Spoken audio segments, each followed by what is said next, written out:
Hi, everybody. I'm here with my bread basket. I love bread. It's true. I don't care what form it comes in. Nice white bread, brown bread, bread with seeds and multi-grains. I love it all. Rolls. And if you're really lazy or maybe really smart, you can even find bread with the crusts already cut off. That's my mom's favorite. Yeah, I love bread. And there are a million different terms for bread. Bread must be really important. Like sometimes we refer to our money as things like bread or dough. If your mums and dads go out to work, we might call them the breadwinner. They go out and make money and bring it home to help support the family. Sometimes we even call our bellies our bread baskets. There's a lot of talk of bread in the Bible too, so we know it's important. Like, I'm thinking of in the Old Testament where the Israelites they were traveling for years and they were super hungry, and all they wanted was something to eat. And God sent manna from heaven. That was kind of like bread. And then, of course, there's the story of Jesus in the New Testament feeding the 5,000. You remember? We've talked about that. And he fed them with just a few loaves of bread. That's amazing. And then, of course, there's the Last Supper when Jesus had dinner with his disciples on Easter weekend before he was crucified. And he broke bread and he taught us about celebrating communion, right? Remembering him and his sacrifices for us. Well, you'll know that we've been talking about the Lord's Prayer for the last few weeks. And we've come to the point in the prayer where it switches a little bit.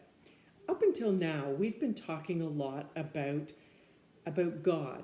And the focus has really been about God, about the name of God and God's kingdom and God being holy and God's will being done.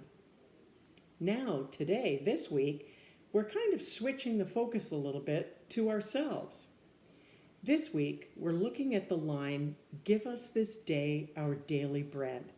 Now, there's a whole bunch to unpack here, but when I think of bread, for all the reasons we've already talked about, I think how important it is. And bread here, we're not really just talking about bread, but bread is a symbol for other things.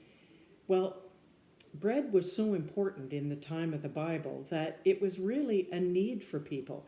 If they couldn't afford a lot of other food, they could almost always get or make a loaf of bread to sustain them, to fill them up. Yeah. So I think when we're asking God for bread, it's really like asking him for the things we need. Like food, for example. Bread's a really good example of that. But we're asking him not just for the things we want. There are all sorts of things we want, right? Toys and clothes and books and cars and houses and all sorts of things. But what we really need are the important things, like a roof over our heads and being loved and having enough to eat. And so we ask God to give us our bread, the things that we really need. Now, it's interesting because this line says, "Give us this day our daily bread." Well, why don't we just pray once and ask for all the bread we'll ever need? Or maybe at least all the bread for the week? No, that's not the way the prayer goes. And I got to wondering why. And I wonder if it's because we're asking for what we need for one particular day, and having to go back and pray the next day for the needs that we have that day is kind of like maybe it makes us come to God every day. Think about it. If we just asked for all the bread we could ever use, then we wouldn't have any need to talk to God every day. But this way, we're asking him to give us what we need each and every day, one day at a time. Yeah, I think we're trusting him to provide the bread or the things that we need. The other interesting word in this, "give us this day our daily bread," is "give us." We don't pray, "give me the bread I need today." No, We say, give us this day our daily bread. So I think we're looking out for everybody, right? Not just for our own needs, but for the needs of people around us. And I think that makes God happy because we're called to help God.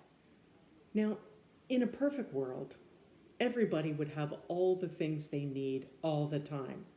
But we know that's not the way it is. We know, if we're talking about food, for instance, that some people go hungry every day. So when we say, give us this day our daily bread, I think maybe God is asking us to help Him provide for other people. You know, if we took just what we needed, not necessarily what we wanted, there might just be enough for everybody to have a little bit, or at least to have as much as they need. So that comes into sharing and caring for others and doing God's will, just like Jesus has taught us. He wants us all to have enough, and He wants us all to help in that regard, to help Him make sure everybody has enough. I wonder what else God expects us to do to help Him. Well, you know, this week we're going to pause on November the 11th, and we're going to commemorate Remembrance Day. We're going to think about the soldiers and all those who fought so that we could have a free life, so that we could enjoy all the things we have today. It's a very, very important day. And, you know, they say if we don't remember history, we're doomed to repeat it. And we don't want war anymore. God, and through Jesus, told us we want peace in our world, don't we? And friends, we need peace in our world now more than ever. So can you think about ways that you can help God bring peace to the world? Remember, we can't always do the big things, right? That's God's job. But we can do little things with a whole lot of love. And so maybe we can make peace in the schoolyard, wherever we go from day to day, in our own houses. We can have a more peaceful life and a life that's abundant in Christ and in God. Have a wonderful week, everybody. Take care. Bye-bye.